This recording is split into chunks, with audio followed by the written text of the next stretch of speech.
di tengah-tengah pembicaraan gitu tiba-tiba dia berubah kepribadian. Itu yang saya sesalin sampai sekarang.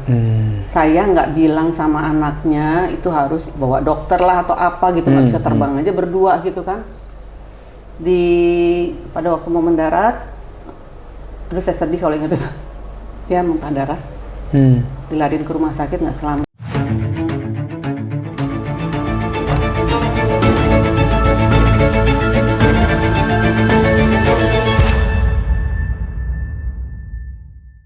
Selamat datang di program Berdampak Talks, di mana kita percaya bahwa setiap orang, terutama para pemimpin bisnis atau organisasi, dapat memberikan dampak positif melalui pilihan-pilihan keputusan yang diambil setiap hari.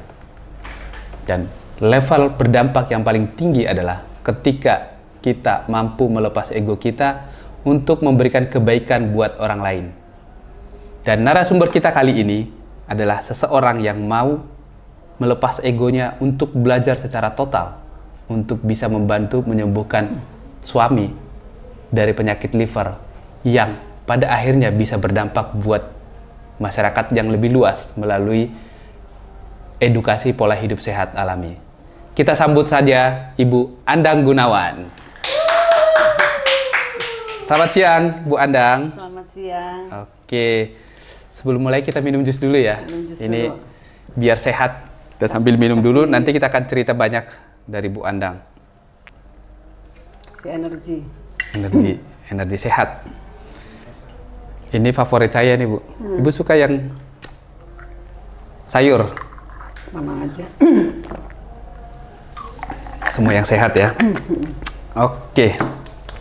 Kita coba gali bersama Bu Andang apa sih dampak yang telah beliau lakukan sejauh ini. Tapi sebelum ke sana, kita ingin para penonton kita ini ingin tahu nih latar belakang dari Bu Andang. Kalau Bu Andang itu penulis buku bestseller, mungkin udah banyak yang tahu. Tapi siapa sih Bu Andang? Lahir di mana? Keluarganya seperti apa? Hingga bisa seperti Bu Andang yang saat ini. Coba ceritakan, Bu. Saya berasal dari keluarga ayah saya militer. Oh, militer. Ya. Makanya saya lahirnya jauh di timur, di Indonesia Timur, di Makassar. Pas lagi dinas. Karena ayah saya dapat tugas di sana saat itu tahun dari 1954. Mungkin sebelumnya kali ya. Karena saya lahir 1955. Itu di ujung Pandang. Saya bersaudara 5 orang, semuanya perempuan. Oh, 5 orang perempuan. Perempuan semuanya. Sama saya paling tua. Istri saya. Saya paling tua di bersaudara. Kemudian latar belakangnya saya dulu awalnya saya lebih mendalami ke seni rupa ya. Jadi sehingga waktu awalnya sebelum saya kenal ilmu gizi, saya dulu sekolahnya seni rupa. Seni rupa malah ya, Bu. Art ya? itu. Oke. Di luar negeri ya. Terus kembali ke sini saya melamar kerja sebagai fashion editor di salah satu majalah wanita terkemuka ya pada saat itu. Ada kali hampir 4 tahun saya kerja di situ. Kemudian menikah. Setelah menikah ya karena berhubungan dengan kesehatan saya, oleh dokter saya harus banyak istirahat. Gitu. Kemudian saya berhenti. Nah udah kemudian dengan berjalannya waktu udah menjalani kehidupan seperti biasalah, jadi istri, jadi ibu, ya, ngurus anak-anak yang masih kecil. Sampai pada tahun 93 suami saya sakit. 93. Nah, tahun 1993 terus suami saya sakit, diagnosis sakit liver. Kemudian ya memang perjalanan saya mungkin kalau susah ya saya jelasin kenapa saya menjadi ahli gizi itu buat saya adalah kalau buat saya pribadi ya entah orang lain mau menilai apa seperti perjalanan spiritual. Saya merasa tertuntun ke ilmu gizi padahal itu sebetulnya saya sangat tidak tertarik sama ilmu gizi. Sangat apalagi suruh dengar kata kalori lah segala macam, buat saya tuh ruwet, apa sih, kok menariknya sih sekolah gizi. Saya sempat terpikir gitu, kok orang seneng sih masuk sekolah gizi gitu. Jadi saya dimarahin Tuhan, mungkin nanti kamu kesana ya. Oke, ini menarik nih. Jadi kayak panggilan spiritual masuk ke betul. belajar gizi ya. Kemudian suami saya sakit, harus minum obatnya banyak banget ya. Jadi saya terus juga nggak tahu kenapa saya dengan nekat suruh suami saya nggak minum obat. Itu obatnya saya buang ke sampah. Itu sampahnya saya lagi duduk di meja tulis, sampahnya ada di bawah saya buang. Itu insting aja ngomong begitu ya, Bu? Maksudnya nggak ada teorinya? Nggak tahu, saya juga kok terlalu percaya diri banget juga, saya juga nggak ngerti. Itulah, jadi saya sampai sekarang tuh saya percaya itu pasti udah Tuhan tuh kayak nunjukin sesuatu, kamu harus mempelajari tentang makanan dan gunanya buat kesehatan ya. Kemudian saya bilang sama suami saya urus aja diet kamu. Kemudian saya urus. Karena saya nggak punya latar belakang gizi, saya kan cuma taunya kalau dia tuh diet rendah kalori, karena dia gemuk dia harus diet rendah lemak, seperti itu kan.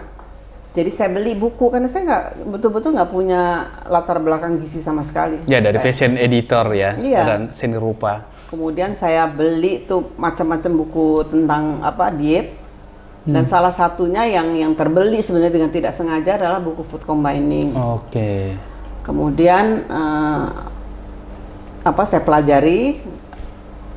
Jadi memang buku itu ditulis oleh seseorang yang mengalami sakit dan overweight, ya, sampai dia berhasil menurunkan berat badan dan sembuh.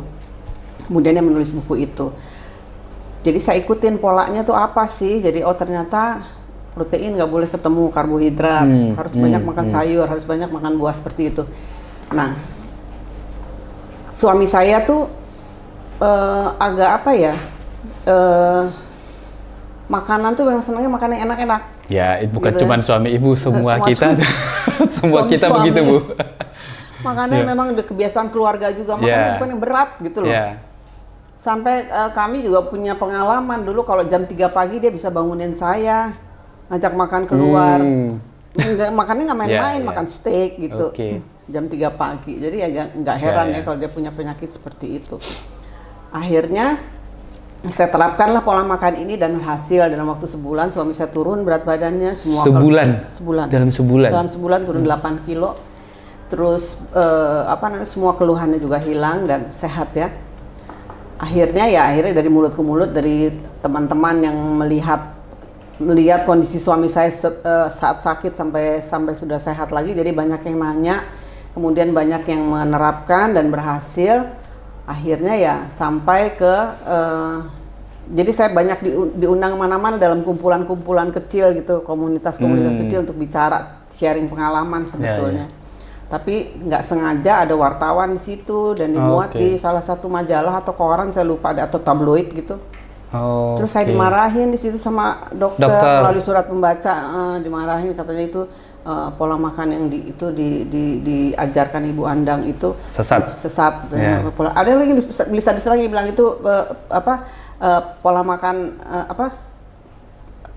dia bilang ilmu setan.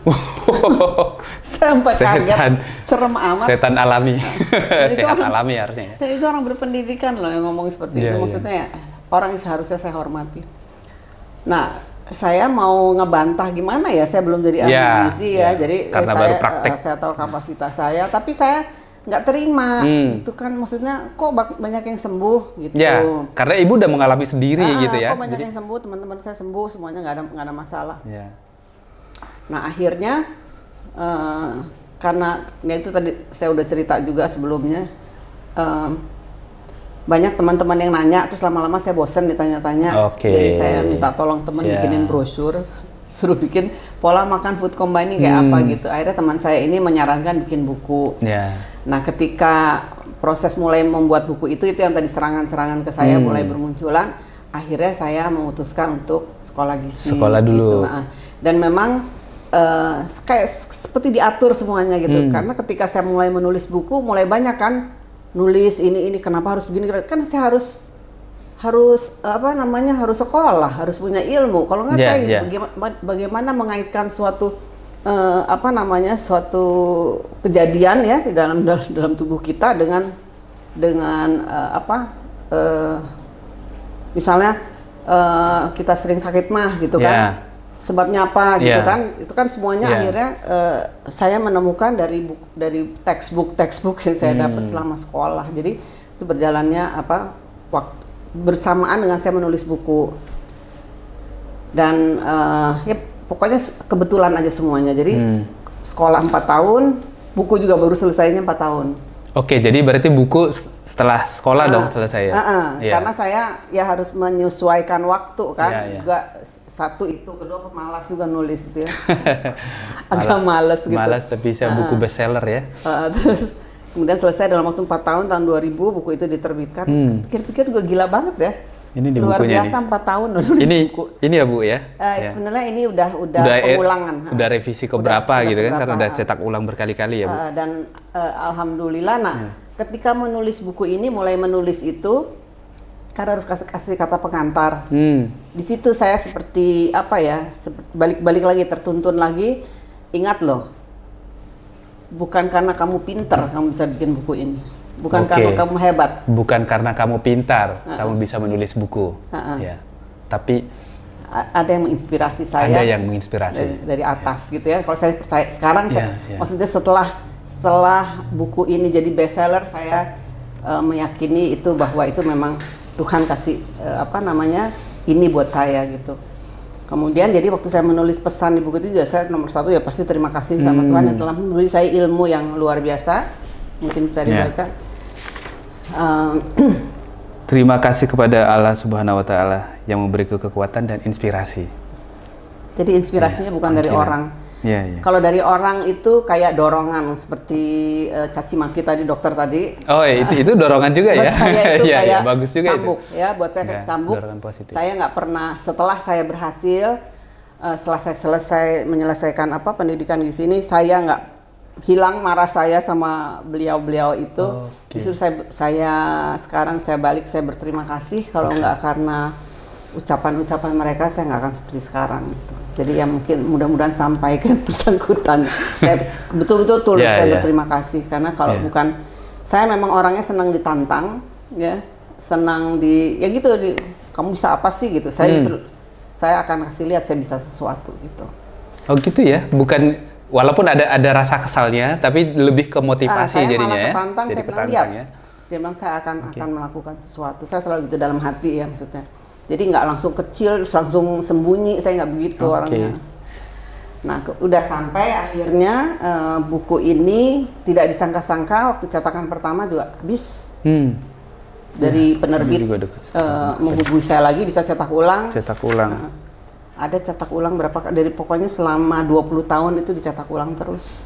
Edisi lama cetakan ke-13, itu 2007 aja udah cetakan ke-13. Edisi baru ini udah cetakan ke-8. 13 tambah 8 udah 21. Cetakannya doang. Ya. Seperti itu. Jadi menurut dari kemudian setelah cetakan keberapa, yang cetakannya ini editornya berganti karena yang ibu teman saya yang sebelumnya udah pensiun. Kemudian untuk revisi dibantu sama orang dari teman saya yang ada di penerbitan ini, karena beliau yang menyarankan Mbak dicetak lagi deh gitu. Jadi beliau sendiri kebetulan yang posisinya agak tinggi ya di penerbitan, dia sendiri yang bilang ke saya, ini Mbak Nang bukunya fenomenal.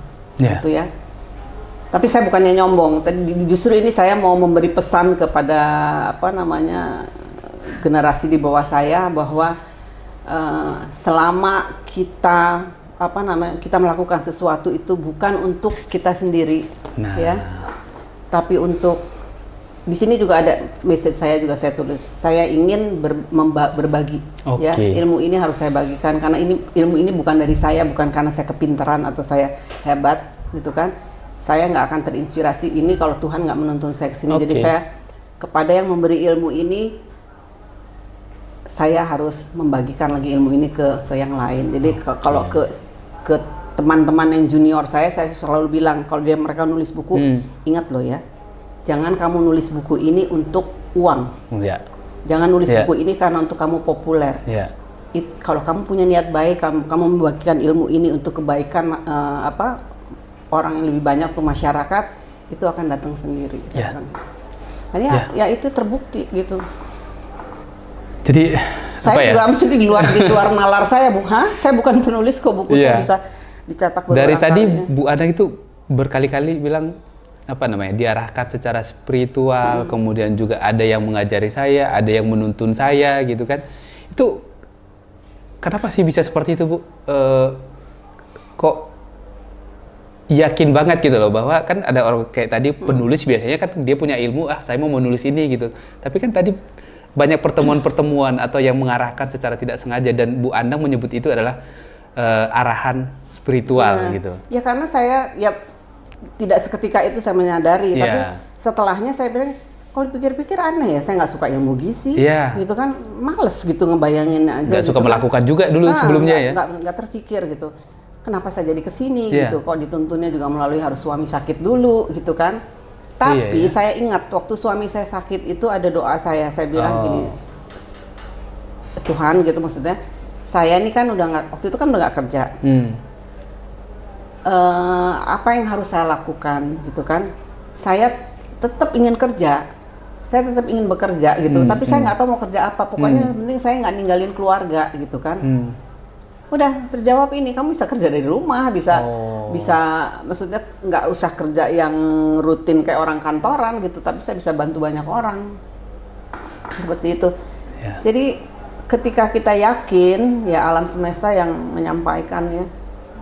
Saya yakin itu terbimbing sendiri. Saya juga nggak tahu, bukan sok tahu, bukan sekarang mau sok spiritual, enggak, tapi saya ngerasa ini nggak biasa gitu loh.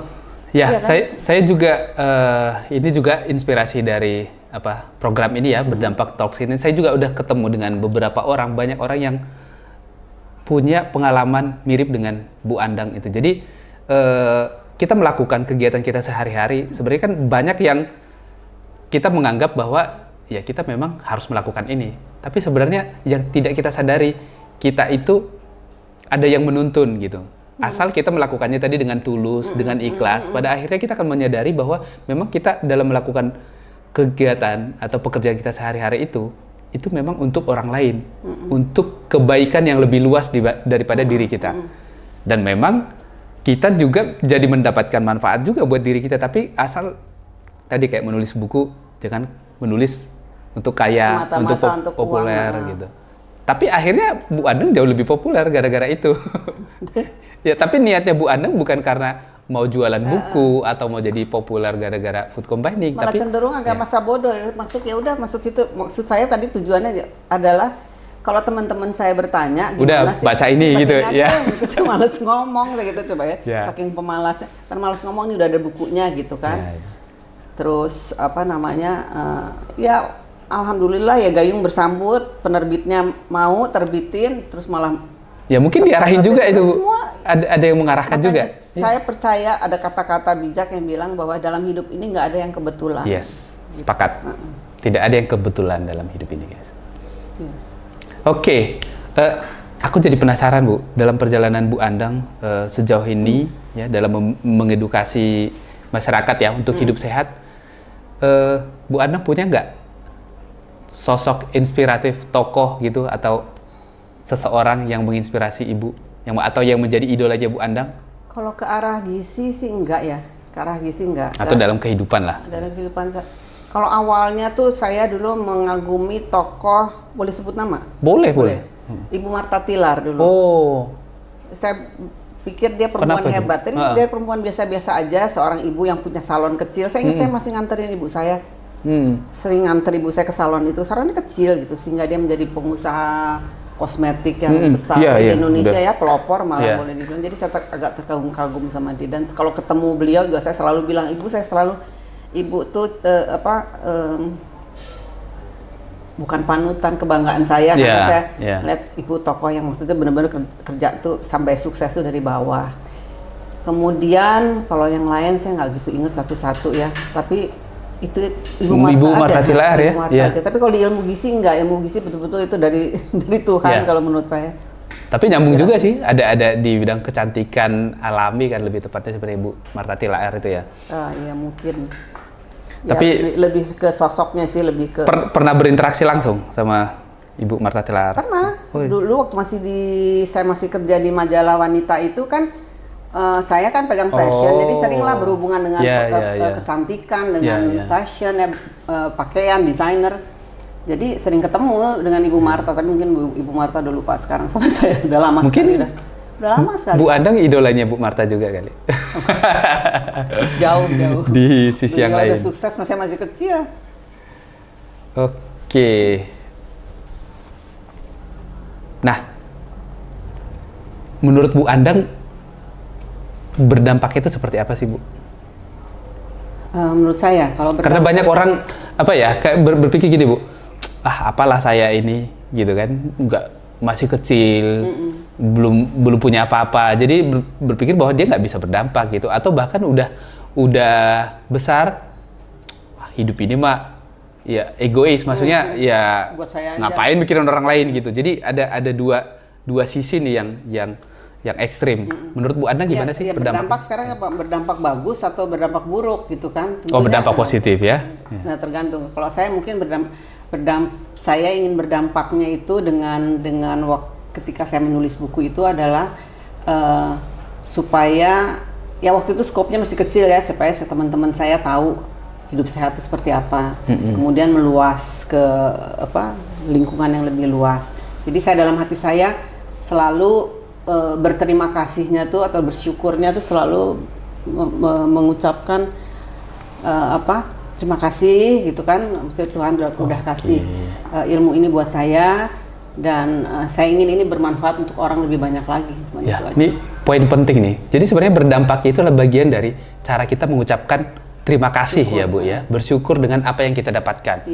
Bukan karena kita punya lebih lantas kita bagikan, tapi kita justru karena bersyukur dengan apa yang kita dapatkan. Orang suka bilang, wah sekolah saya udah tinggi, saya pintar, saya gini. Saya mau ngajarin orang gitu. Memangnya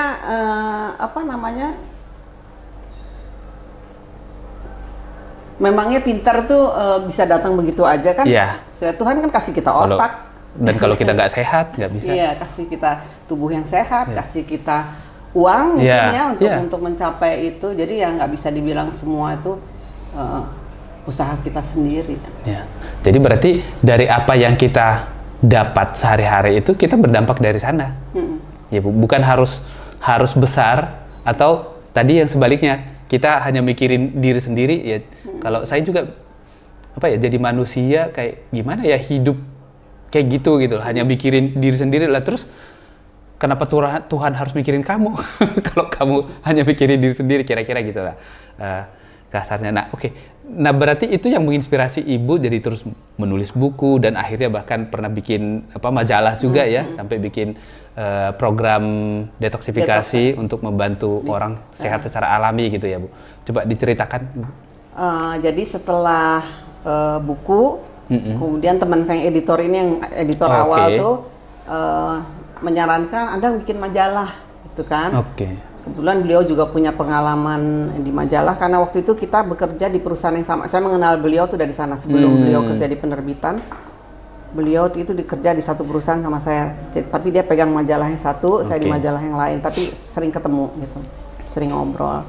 Jadi dia bikin majalah, kemudian dia bantu juga sampai saya bikin majalah Nirmala ya waktu itu namanya.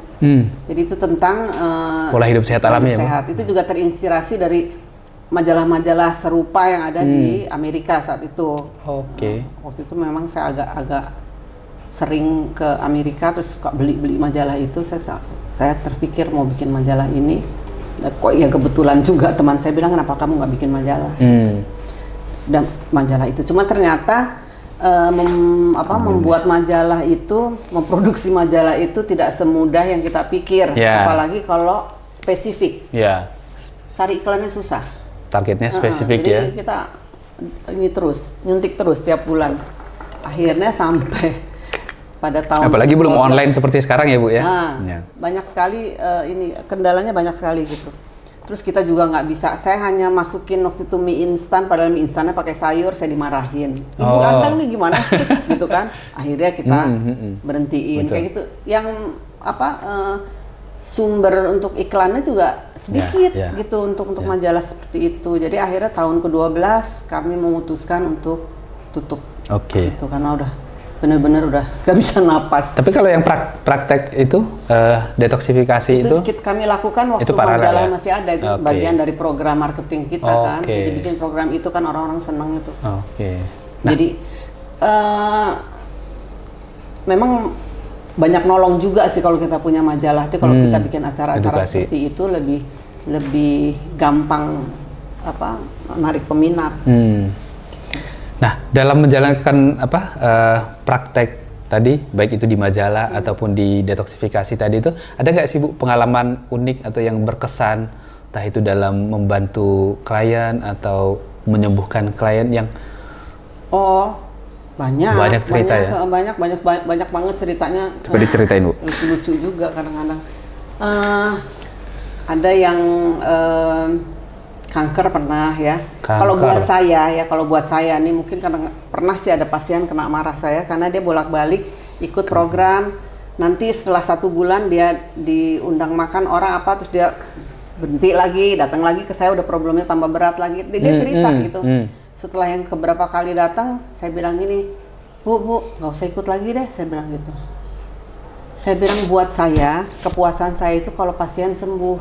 Kalau ibu dan dia kan ngaku kalau dia balik lagi ke pola makan yang nggak bagus. Kalau ibu terus bolak-balik begini, ininya programnya nggak pernah dijalanin, buat apa ke saya? Gitu. Saya nggak perlu uangnya ibu, saya bilang gitu. Bukan yang nggak perlu, tapi buat kalau nggak sembuh, bukan kepuasan saya di situ. Saya lebih saya berharap kan pasien sembuh, gitu.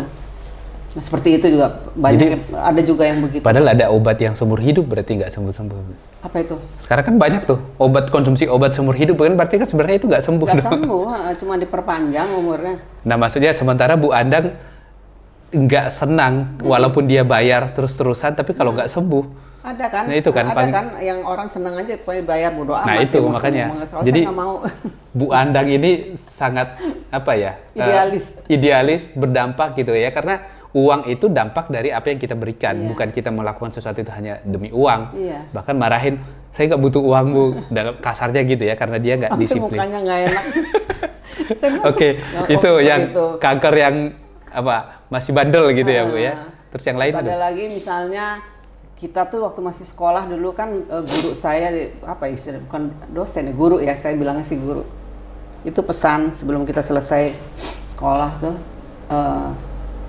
Nanti dia bilang kamu hanya mempraktekkan ilmu yang kamu pelajari, ya. Nanti dia bilang bukan tidak mungkin kamu akan nerima pasien yang masalahnya tuh di luar ilmu kamu, tolak, jangan sok tahu seperti itu. Misalnya apa ya, misalnya gangguan kejiwaan, misalnya kayak gitu, itu harus kamu tolak, itu bukan wilayah kamu, gitu kan.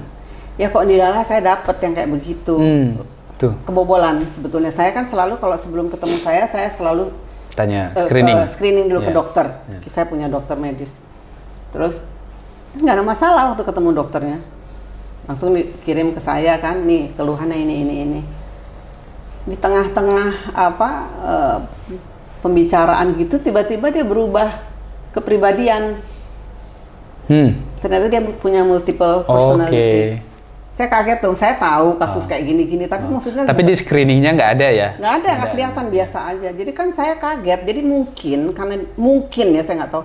Dia tiba-tiba merasa nyaman bicara sama saya, keluar itu personality yang lain gitu. Terus saya sumpah mati saya ketakutan karena saya udah tahu ini bukan wilayah saya, tapi saya mesti ngadepin gimana nih supaya dia balik lagi ke dirinya, supaya keluar deh dari ruangan saya gitu ya. Itu sampai dicakar-cakar loh tangan saya. Terus ketika akhirnya berhasil saya nenangin dia balik ke dirinya sendiri. Saya berhasil bujuk dia, Bu nanti ketemu minggu depan ya. Betul ya Bu Andang ya? Iya, saya bilang, tapi saya nggak mau terima lagi. Saya nggak mau terima lagi. Sejak itu saya pasang bel di bawah kaki saya. Untuk manggil ini ya. Kalau ada gitu manggil. Ya kalau saya. Iya. bukannya saya ngecilin orang yang punya masalah itu, tapi itu bukan wilayah saya. Betul. Gitu kan. Kalau nanti saya salah-salah sok tahu nanti ada apa-apa kan. Gitu. Banyak yang kayak gitu. Nanti ada lagi yang tiba-tiba dia kok nggak ada apa-apa. Saya suka kadang-kadang nggak sengaja nanya, ibu lagi ada banyak pikiran, ada stres gitu. Kok semua makannya sebenarnya nggak apa-apa gitu. Tiba-tiba dia nangis, ngeraung-ngeraung, terus dia masuk ke kolong meja. Yang lucu-lucu kayak gitu. Hah, ini kenapa sih? Gitu. Mesti nenangin lagi, saya cuma bisa gitu. Ya kayak gitu-gitu deh, tapi pengalaman yang menyenangkan ya itu kalau pasiennya kasih kabar, Bu, saya udah periksa lab, terus labnya juga dikasih lihat dokter bilang. Yang paling berkesan buat Bu Andang mungkin banyak ya, 1 atau 2 kasus yang mungkin dia tadinya udah putus asa, udah hopeless gitu, tapi dengan terapi ini bisa sembuh. Ada, waktu itu kanker darah ya. Kanker darah. Kanker darah. Beliau juga dokter gigi kebetulan. Terus dokter gigi. Okay. Ke saya sampai saya nanya, ibu, maksudnya tahu saya dari mana? Dia tahu dari adiknya, karena adiknya ada sakit kanker di sini di nasofaring. Kemudian adiknya sembuh gitu. Cuman karena penyakitnya udah lama, mati rasanya nggak hilang. Jadi dia suruh ke saya gitu. Terus kemudian udah saya kasih pola makannya. Setelah 3 bulan saya udah lupa karena dia nggak datang lagi kan. Beliau nelpon ke saya, dia bilang saya udah sembuh loh. Terus saya bilang, dari mana ibu tahu kalau ibu sembuh loh? Saya juga nggak lihat kan. Saya udah periksa lab, terus saya juga udah bawa ke dokter saya, katanya ibu udah bersih gitu kan. Alhamdulillah, saya bener-bener kayak aduh, udah kayak dapet uang banyak dah gitu ya, kalau itu ya. Bahagia banget gitu. Ya udah Bu, diterusin ya katanya gitu. Nah, kira-kira 2 bulan kemudian dia datang lagi. Dia, Bang Andang, dia bilang gitu. Jadi kita jadi dekat ya. Dia bilang, kok saya ngerasanya kayak dulu lagi ya, waktu sebelum dia didiagnosis kanker darah. Lo kenapa nggak kembung apa segala macam? Boleh nggak? Dia bilang, saya kolon terapi. Terus saya panggil terapisnya, boleh nggak ibu ini kolon? Boleh katanya. Terus saya tanya, ibu makannya bagus nggak selama ini setelah dinyatakan sembuh? Aku masih kok nerusin pola makan itu udah. Kemudian setelah selesai di kolon terapi, si terapisnya bilang sama saya, Pak, dia bilang gitu, dia bilang dia makannya bagus, bohong dia tuh katanya gitu, kelihatan kalau dari kotoran yang keluar dari usus tuh bentuk banyak lendir, itu pasti dia makannya nggak benar. Saya masuk dong ke kamar, ayo ngaku, saya bilang gitu ya. Iya, soalnya saya males masak, jadi saya minum susu 4 hari berturut-turut minum susu. Bergelas-gelas. Ya ampun, saya bilang, susu sekarang itu kan mengandung antibiotik ya. Dan kalau lagi penyembuhan itu, terutama untuk kanker, kalau di pengobatan kita antibiotik tuh nggak boleh. Itu karena antibiotik kan dia nyerangnya juga bukan ke bakteri yang sakit aja, bakteri yang sehat juga diserang, sel-sel yang sehat juga kena dihajar gitu kan, dia nggak mandang, nggak pandang bulu. Jadi akhirnya beliau harus, saya bilang, Dok, saya bilang gitu ya, ini nggak main-main loh, saya bilang ini udah gejalanya udah muncul lagi, relapse, ibu mesti balik ke dokter yang di Singapura, karena dia yang megang kan. Terus ya udah deh, aku balik nanti hari Senin. Itu yang saya sesalin sampai sekarang. Saya nggak bilang sama anaknya itu harus bawa dokter lah atau apa gitu, nggak bisa terbang aja berdua gitu kan. Pada waktu mau mendarat, aduh saya sedih kalau ingat itu. Dia muntah darah, dilariin ke rumah sakit nggak selamat. Jadi saya pikir tuh gara-gara saya gitu. Ternyata anaknya baru bilang, enggak tante, dia bilang gitu, mama itu punya pembengkakan jantung. Jadi memang efeknya. Jadi saya ingat beberapa bulan sebelumnya saya tuh punya pasien, kebetulan teman saya juga, dia dipulangin sama dokter udah angkat tangan, dokter di Belanda, karena pengobatannya udah ini banget. Jadi dokter angkat tangan karena nggak bisa ditolong lagi, karena dokter-dokter di Belanda itu mempelajari kenapa wanita-wanita Asia itu kalau di kemo, jantungnya bengkak.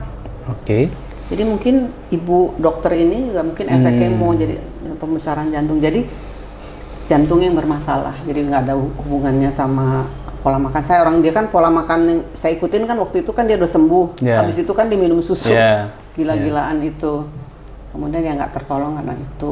Ya, tapi sudah ngalamin sembuhnya. Kemudian ada yang sakit autoimun, itu juga sembuh. Itu detox itu. Udah saya kasih detox. Itu detox 40 hari sembuh autoimunnya. Terus ada juga yang Ibu Anang pernah cerita yang tangannya udah. Ya itu ibu ini yang. Oh iya, autoimun itu ya.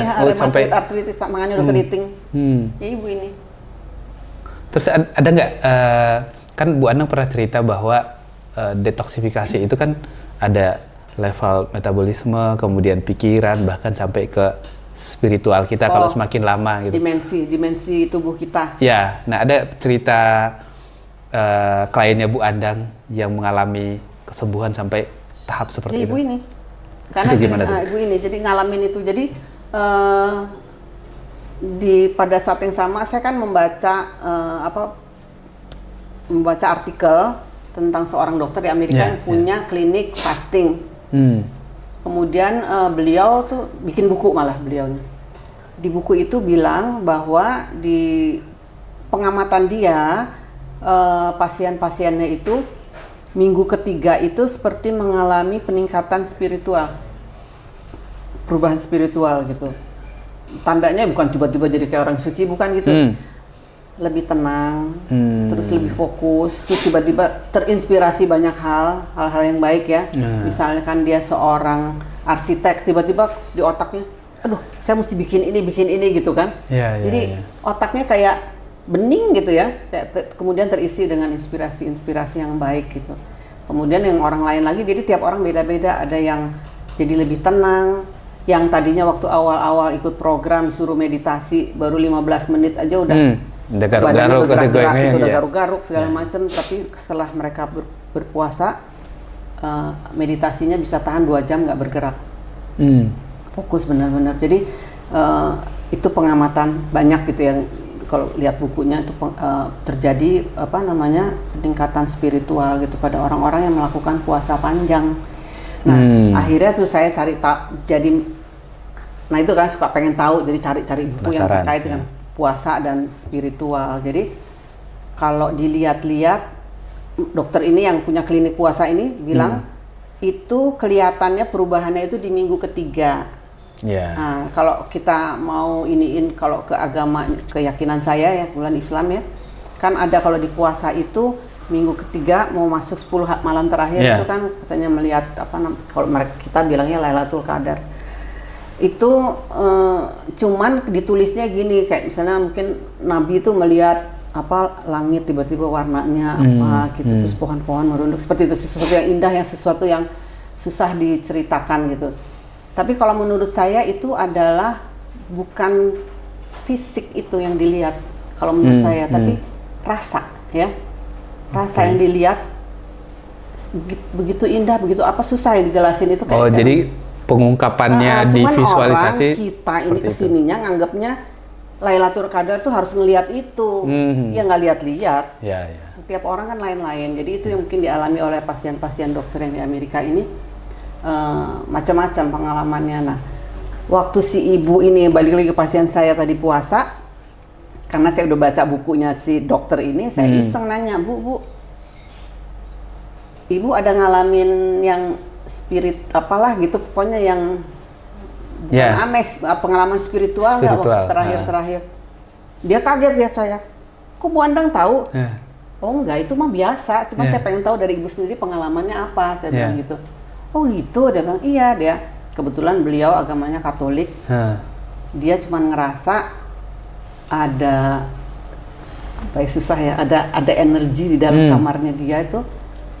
Dia karena beliau Katolik jadi menganggap mungkin itu Bunda Maria gitu ya. Tapi enggak, tadi dia pikir ibunya, karena ibunya tuh suka bau mawar kamar. Dipikir itu ibunya, ibu gitu. Tapi bukan ya gitu kan, bukan ibu gitu. Dia ngerasa kayak ada sosok gitu ya. Nah, nggak ada bentuknya, rasa. Rasa ya. Tapi kayak ada yang datang gitu kan. Emang susah dijelasin itu. Kok merinding. Terus dia bilang kayaknya Bunda Maria, dia bilang ya, apapun lah ya yang dia yakini gitu. Saya dengerin aja. Terus apa Bu? Dia bilang, iya, dia bilang gitu ya. Itu seperti bilang ke hati saya gitu, bilang, nak, kamu teruskan ya. Dia bilang pengobatan ini baik buat kamu gitu. Karena jangan main-main. Saya bilang sama dia itu kan sakit. Rheumatoid arthritis itu sakit banget kalau lagi kumat. Jadi saya bilang sama beliau, Bu, nanti beberapa hari setelah Ibu ngelakuin ini, Ibu akan ngerasain sakit luar biasa, Bu ya. Jadi saya kasih tahu dulu supaya Ibu nggak kaget. Oh gitu, Terus kalau udah sakit, kalau udah nggak tahan banget, telepon saya. Jam berapa aja telepon saya gitu. Terus ngalamin itu sakitnya luar biasa sampai, saya boleh nggak minum painkiller, saya udah nggak kuat. Bener-bener udah nangis gitu kan. Saya bilang ya udah boleh, dia bilang gitu. Kalau udah nggak tahan gitu, udah seperti itu. Jadi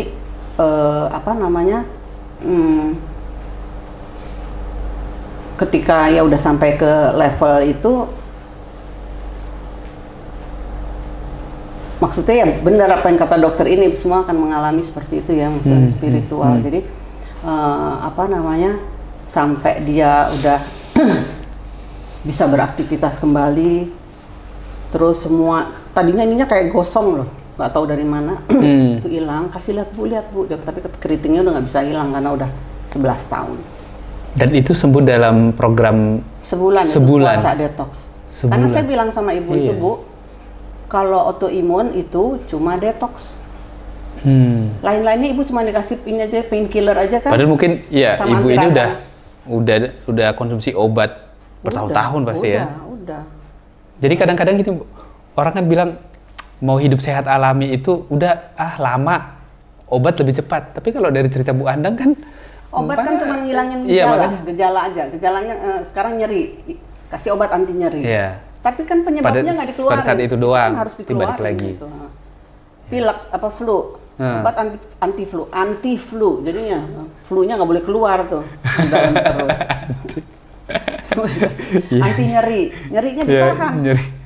Nyerinya dihilangin. Itu kan saraf kita kan seperti di malah makin rusak sebenarnya ya sensornya. Nanti lama-lama takutnya kan jadi ketergantungan, dosisnya makin lama makin tinggi. Saya bukannya menentang ilmu kedokteran, tapi maksudnya saya sendiri baru makai gitu kalau betul-betul udah perlu gitu. Jadi jangan misalnya flu mesti minum obat, pilek mesti minum obat. Kalau flu itu obatnya cuma istirahat aja.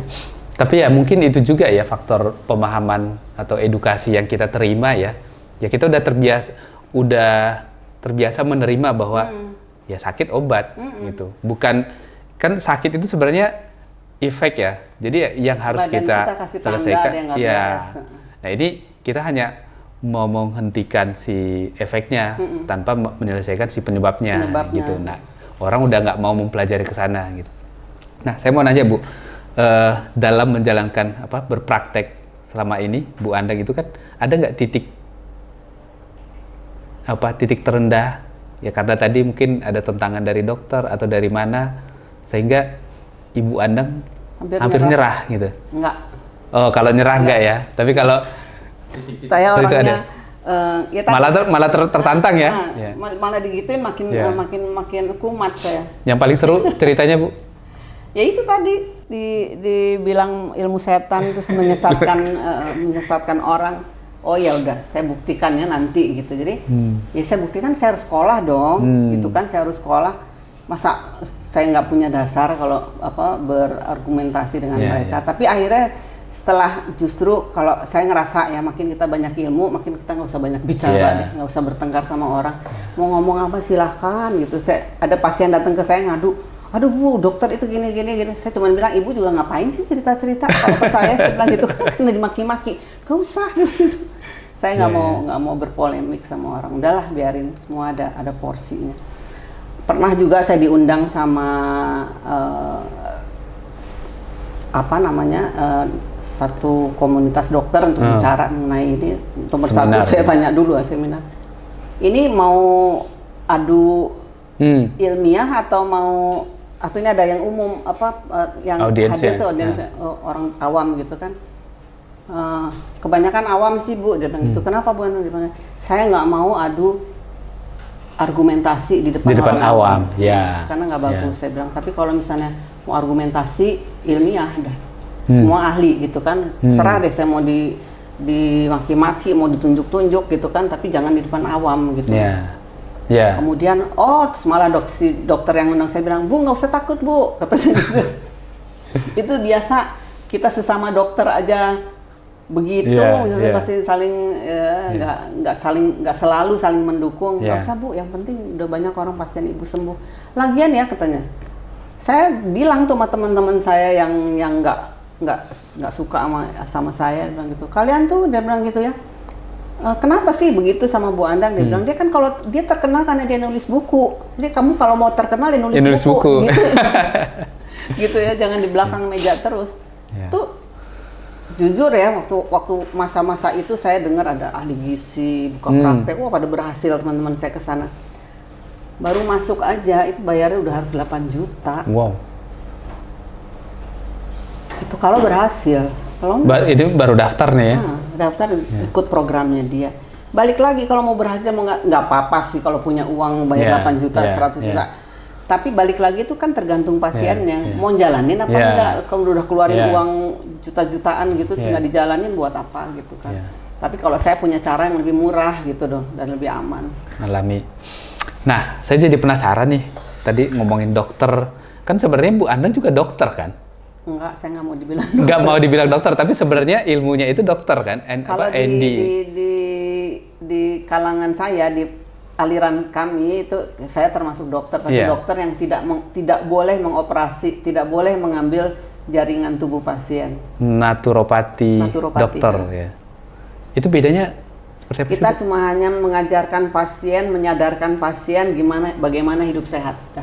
Mengembalikan ke fungsi pola makan tuh harus alami gimana. Gitu ya? Jadi dengan modalitas, dengan ilmunya yang betul-betul natural. Misalnya kalau saya naturopatik tuh latar belakangnya bisa macam-macam, bisa nutrisi, bisa herbal, bisa iridologi, macam-macam caranya gitu. Tapi kalau saya pilih nutrisi karena ya makanan yang paling besar kan pengaruhnya terhadap tubuh kita.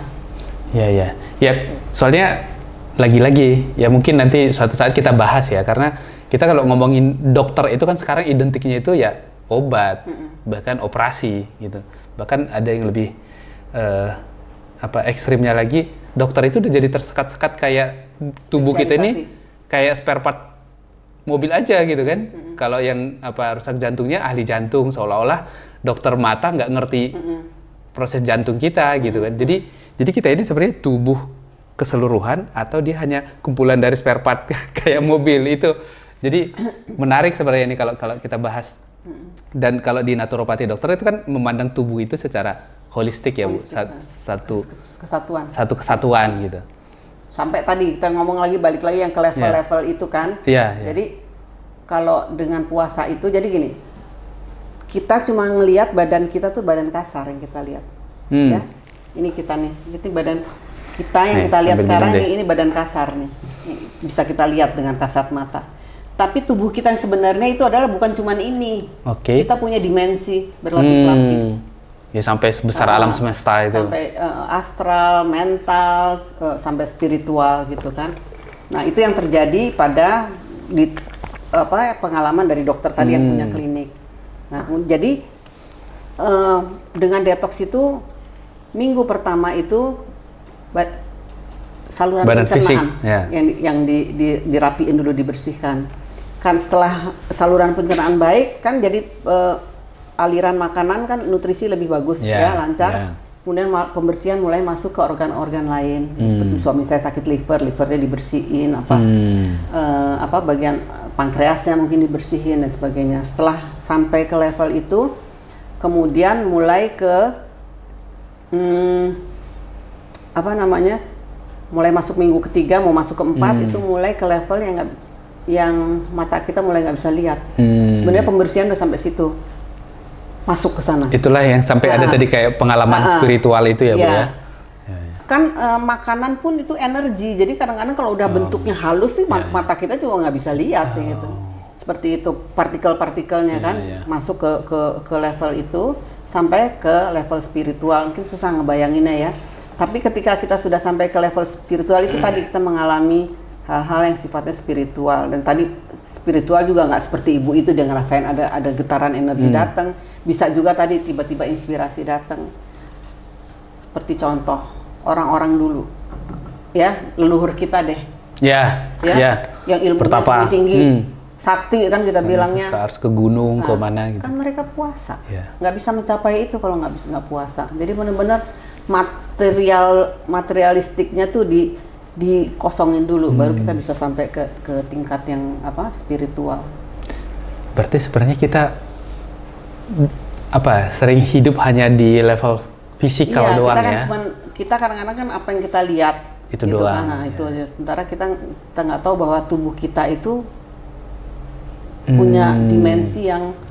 Dan itulah fungsinya puasa itu sebenarnya kita mau mengembalikan tubuh kita itu ke aslinya, berkomunikasi lebih dalam gitu ya Bu ya. Makanya saya nggak tahu kalau ahli-ahli agama, maksudnya yang lain teorinya, tapi setelah saya belajar detox itu saya mulai terpikir bahwa ada di Nabi kami ya, Nabi Muhammad bilang puasa itu semua ibadah kamu itu dari semua ibadah yang 5 wajib itu, itu yang 4 itu untuk kamu, itu semuanya manfaatnya untuk kamu gitu, untuk kita manusia. Tapi yang 1 puasa itu untuk saya. Nah, kemudian mulailah berteori inilah kenapa puasa gitu. Ya. Buat saya nggak masuk nggak ngerti saya itu penjelasannya terlalu rumit. Tapi setelah saya memahami tentang detox, saya baru tahu ternyata kalau kita puasa yang sampai 40 hari itu pembersihan itu sampai ke level itu spiritual gitu. Jadi disitulah maksudnya Tuhan bilang untuk saya tuh, kamu akan bisa berkomunikasi sama saya dengan berbagai cara. Iya. Jadi dengan semakin membersihkan sampai tahap spiritual itu, disitulah kita bisa berkomunikasi sebenarnya. Nanti akan merasakan sendiri, susah dijelasin ya. Maksudnya keindahan yang diucapkan oleh Nabi itu dulu, bahwa melihat ini itu mungkin penggambaran rasa yang sesuatu yang dirasakan oleh beliau tuh sangat indah, sangat sulit digambarkan, tapi pokoknya susah deh. Jadi kan sebenarnya kan kalau secara spiritualnya, kalau kita mau bisa berkomunikasi itu butuh kemurnian dari sisi jiwa kita, dari jiwa raga sampai. Kalau kita nggak pernah di titik itu, sebenarnya kita nggak bisa berkomunikasi secara langsung. Itu mungkin poinnya. Jadi kalau mau ketemu Tuhan, berpuasa. Iya, tapi nggak dengan catatan tadi buka puasanya nggak gitu. Itu. Jadi kalau orang bilang, oh iya, dia bilang puasa lah gini. Saya udah puasa gitu kalau, iya. Dia bilang dia udah lihat kalau di kami ya, maksudnya dia bilang saya lihat Lailatul Qadar, dia bilang gitu. Bohong, dia bilang gitu ya, buka puasanya kayak gitu. Iya, karena fisiknya aja belum beres gitu, belum murni gitu ya. Makannya aja ngeri banget gitu. Iya. Oke, Bu. Jadi dengan perjalanan panjang Bu Andang sejauh ini, apa lagi yang Bu Andang inginkan? Yang ingin berdampak seperti apa lagi dalam hidupnya Bu Andang? Selalu ada di ini saya, di hati saya, di keinginan saya itu ilmu ini bukan ilmu ini. Generasi sekarang ini makin sadar gitu, pentingnya hidup sehat gitu kan. Beda dengan generasi saya dulu. Dulu kan maksudnya saya mengalami dari zaman nggak sampai zaman penjajahan, tapi dampaknya tuh kan ke tahun 50-an tuh kan masih ada kita makanan nggak semewah sekarang gitu kan, semua kebanyakan dimasak oleh orang tua keluarga sendiri.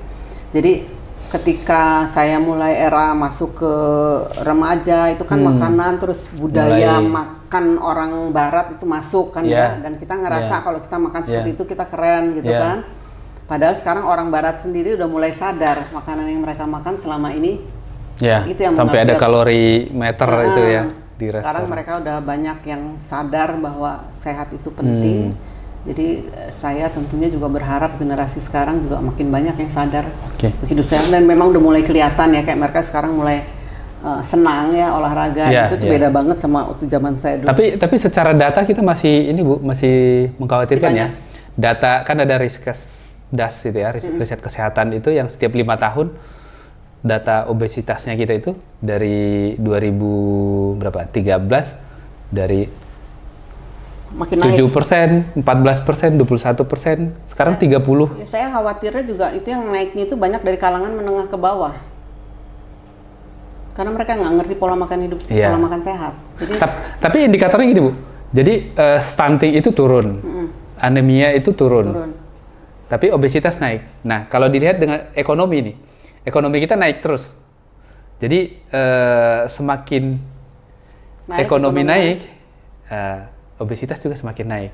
Nah makanya ya ada itu tadi karena mungkin ya makan jadi lebih banyak pilihan. Ya. Jadi ada mimpi Indonesia maju 2045 kan. Nah kita sering bilang itu cukup ekonominya yang maju, perutnya nggak ikut maju gitu. Saya takutnya itu.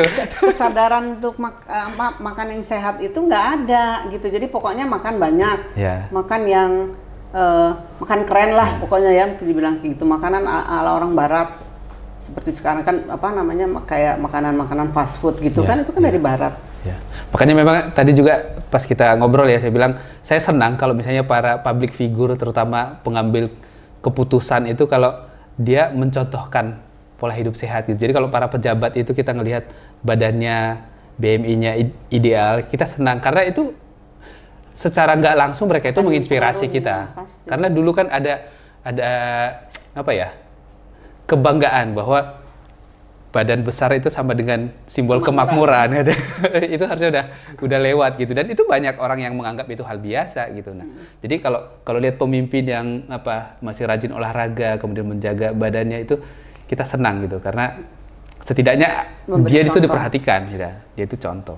Betul. Nah, berarti itu yang ingin Bu Anang perjuangkan ya. Gimana supaya pola makan sehat itu dulu, makan sehatnya dulu, karena gini contoh di antara teman-teman saya juga ada yang mereka rajin loh olahraganya pagi-pagi tuh dari itu tempat lari segala macam gitu. Jadi saya tanya dong sama yang lainnya, ini beneran nggak sih semuanya nih pada ikut lari sekian kilometer? Enggak, dia bilang larinya 1 kilometer, foto doang. 4 kilometernya di restoran. Udah gitu fotonya pas lari. Makanya saya nggak mau ikut, saya bilang itu, saya takutnya itu bagian udahannya gitu kan, pergi makan-makan. Mungkin ya senang aja ngumpul-ngumpulnya kalau udah umur saya kan. Tapi setidaknya awalan gitu. Nanti lama-lama kan akan makin tersadar dibanding. Lama. Oh gitu. Udah. Ya gitu-gitu aja gitu. Maksudnya ya, jadi yang paling penting adalah kesadaran itu dimulai dari yang muda-muda deh, karena nanti mereka akan menjadi orang tua juga kan. Itu kebiasaan mereka yang sehat juga pasti akan nurun gitu. Tapi mungkin kayak yang Bu Anang bilang di awal tadi juga, kita melakukannya itu dengan niat untuk kita mau sehat, bukan untuk mau foto-foto gitu kan. Foto boleh, tapi itu dampaknya. Bukan untuk terkenal pasti dengan sendirinya ya. Harus dengan niat tulusnya. Oke, ini nggak terasa nih kita udah hampir sejam ya ngobrol-ngobrol. Mungkin Bu Anang ada closing statement buat pemirsa kita terkait dengan menjalankan pola hidup sehat alami nih Bu.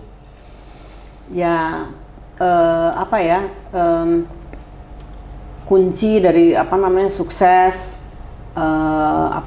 hidup sejahtera itu kan harus dimulai dari rumah dengan pola makan yang baik. Pola makan yang baik atau sehat itu kan bukan berarti makanan mahal ya, tapi kita harus ngerti juga makanan yang sehat itu bisa diperoleh dari sekitar kita seperti buah-buahan dan sayur-sayuran. Nggak perlu, karena orang kalau mendengar food combining aja bilang, Bu itu kan makanannya mahal, katanya gitu ya. Maksudnya mahal tuh dihubungkan kemana? Rupanya mereka buah itu selalu buah-buah import gitu. Jadi sebenarnya nggak seperti itu. Gitu. Jadi pemahaman itu penting ya, memahami tentang, nggak usah jadi ahli gizi untuk tahu hidup sehat, tapi kita harus memahami kenapa sih kita harus hidup sehat. Ingat loh, biaya berobat itu mahal loh sekarang. Mahal banget. Mahal banget. Apalagi kalau kita mesti tinggal di rumah sakit ya, luar biasa. Jadi mencegah itu lebih baik daripada mengobati. Jadi biaya berobat itu kalau kita sakit mahal, Dan sementara petani buah kita itu nangis, nggak ada yang beli buahnya gitu. Jadi sebenarnya tinggal digabung aja. Ya, kayaknya ada periode orang nggak terlalu diiniin ya, kayaknya. Ya mungkin itu tadi karena baru lepas dari penjajahan kita pengen makan yang keren itu bukan buah. Nah waktu saya mulai kampanye food combining kan juga gitu, sayur buah gitu tuh. Banyak pedagang-pedagang buah tuh seneng banget. Ibu terima kasih ya. Ini boleh nih. Itu benar, ada peserta dia bilang pedagang buah, Bu terima kasih ya. Jadi dia ikut cuma mau ngomong begitu. Gara-gara pola makan ibu, jadi sekarang banyak yang beli buah sama sayur gitu ya. Alhamdulillah. Oke, nah ini juga di Sehat Berdampak ini kita juga ada program namanya Berbagi Sehat ya, Bu. Jadi nanti setiap narasumber itu akan bisa mengusulkan yayasan atau organisasi atau anak-anak untuk kita sumbangkan jus secara gratis karena tadi kan semua orang butuh sehat. Dari yang tidak mampu ya tentunya ya anak-anak. Bukan semua ya. Oh, yang mampu harus beli dong kamu. Yang mampu harus beli. Pada antre loh ya. Oke. Ya. Jadi mungkin nanti Bu Andang boleh mengusulkan ya tempat untuk kita bagikan jus secara gratis. Dan sekarang udah ada juga ya kita kerjasama ya. Kan, ya. Kemarin udah. Nanti kita bikin. Terima kasih sekali, anak-anaknya senang. Ya. Saya maksudnya nggak nyangka lihat bagus juga ya videonya dibikin gitu ya. Ya. Ya itu harapannya sih di gerakan Sehat Berdampak itu. Jadi kita yang ingin semua orang bisa hidup sehat, tapi nggak semua orang mampu. Nah kita akan bagikan buat orang-orang yang nggak mampu. Oke. Sekian perbincangan kita dengan Bu Andang kali ini narasumber kita di Berdampak Talks. Sampai ketemu lagi di episode berikutnya.